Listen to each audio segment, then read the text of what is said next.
মিরপুর পল্লবী এলাকায় অবস্থিত মসজিদ বায়তুল হক ও মাদ্রাসা দারুস সুন্নাহ কমপ্লেক্সের আয়োজিত বিশেষ আলোচনা সভা ও ইফতার মাহফিল অনুষ্ঠিত হয়েছে। শুক্রবার বিকেলে মাদ্রাসার নিজ ভবনে মসজিদ ও মাদ্রাসার আহ্বায়ক অধ্যাপক শামসুল হকের সভাপতিত্বে প্রধান অতিথি হিসেবে উপস্থিত ছিলেন বিশিষ্ট সমাজসেবক ও শিক্ষা অনুরাগী বাংলাদেশ জমিয়তে আহলে হাদিসের সভাপতি অধ্যাপক doctor Abdullah Faruk, secretary general doctor Shahidullah Khan Madani. সার্বিক পরিচালনা করেন কমিটির পক্ষ থেকে শেখ ফরিদ আহমেদ। এলাকাবাসীর পক্ষ থেকে শুভেচ্ছা বক্তব্য রাখেন ঢাকা মহানগর উত্তরের বিএনপির আহ্বায়ক আমিনুল হক। এ সময় আমিনুল হক তার বক্তব্যে বলেন, মসজিদের উন্নয়নের বিভিন্ন কর্মকাণ্ডে তার সার্বিক সহযোগিতা সর্বক্ষণ থাকবে। এই মাদ্রাসা ও মসজিদটি সুনামের সাথে পরিচালনা হচ্ছে। এই মাদ্রাসা থেকে সৌদি আরবের বড় বড় মাদ্রাসাতে স্কলার নিয়ে যাচ্ছে এই মাদ্রাসার শিক্ষার্থীরা।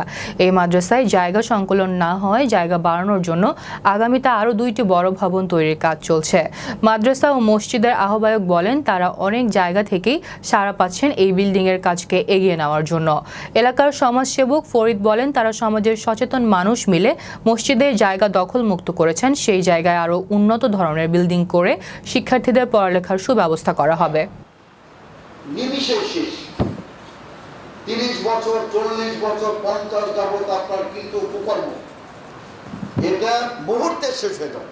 এজন্য জমিয়তে আহলে হাদিসের যে আমাদের সম্মানিত কর্মকর্তাবৃন্দ এখানে আছেন,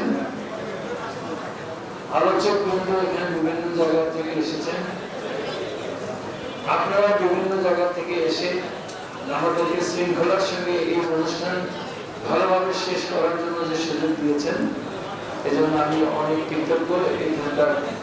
আমি আপনাদের সন্তান হিসেবে, আমি আপনাদের নেতা হিসেবে না, আমি আপনাদের সন্তান হিসেবে, ভাই হিসেবে, বন্ধু হিসেবে পাশে থেকে আপনাদের এই মসজিদ বলেন, স্কুল কলেজ মাদ্রাসা বলেন, যে কোনো শিক্ষা প্রতিষ্ঠান যে কোনো কার্যক্রমের জন্য আমার কাছে যদি কোনো সহযোগিতা প্রয়োজন হয়, আমি সবসময় আপনাদের পাশে থেকে সেই সহযোগিতা থাকবে আমার, এবং আমরা সকলেই একত্রিত হয়ে ইনশাআল্লাহ একটি সুন্দর সমাজ করবো এই প্রত্যাশা রেখে আমি সকলে সহযোগিতার কথাটি বলে দিলাম।